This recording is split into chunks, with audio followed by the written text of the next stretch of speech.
This month, our small group sessions will lay a foundation for our Fall Family Day this October. Additional information on Fall Family Day can be found on our website. In preparation, we are going to discuss this month why Christ is the reason we love and serve others. And in this first session, we're going to look at the definition of love. The word love has a vast range of uses in our language. We tell our parents or our significant other that we love them. And then we turn around and tell our friends that we love their shoes or that we love a certain food. So if the word love is used to express our affection for such a wide array of things, can we really pinpoint exactly what love means? And how does human love compare to God's love?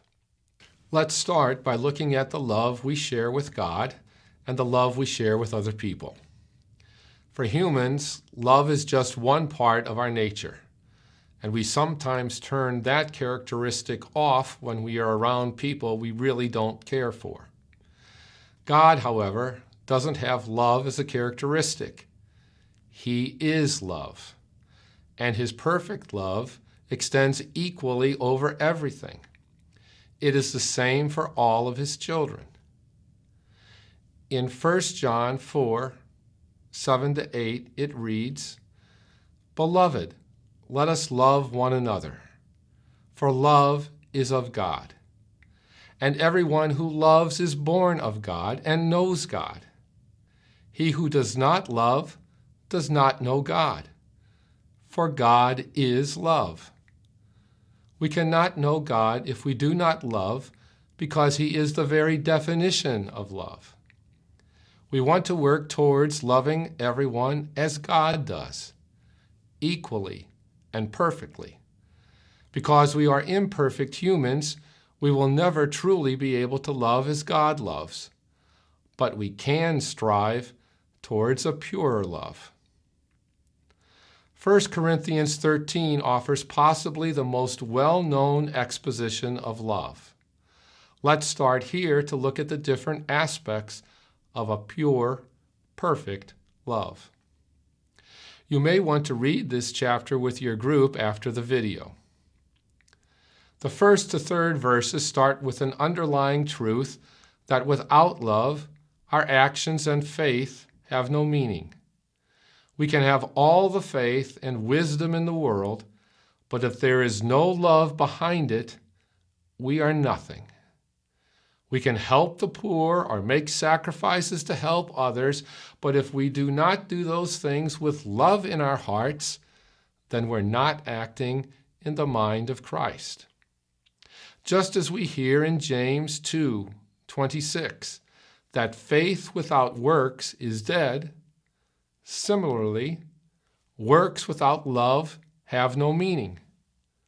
Paul even instructs in 1 Corinthians 16, verse 14, "Let all that you do be done with love." If love isn't our motivation for doing something, then we must ask ourselves, what is? We must always look for ways to increase our love for each other. If love should be the basis of all that we do, then we can look to the 4th to 7th verses of 1 Corinthians 13 for a good framework of what our love for others should be like. Our love for others and for God must be kind. It is not jealous. It is not prideful. There are no evil thoughts associated with our love. It is not immoral. It finds joy in sharing truths with one another. With love, we can find strength to endure through tough moments, and we can see hope in all situations. This is what a pure love looks like. Think of the last time you said, "I love you," to somebody. When you said that, what did you mean? A godly love has all of these meanings attached to it. So when we show or tell people that we love them, it means we feel kindness toward them.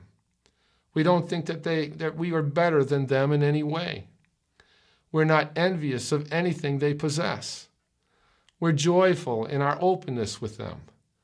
And we believe and hope in our relationship with them that we can overcome any struggle.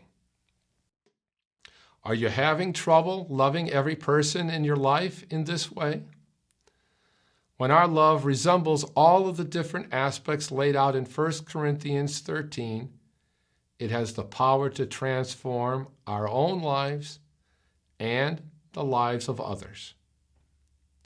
How can we make this kind of love come alive? The first thing we need to do is look to Christ.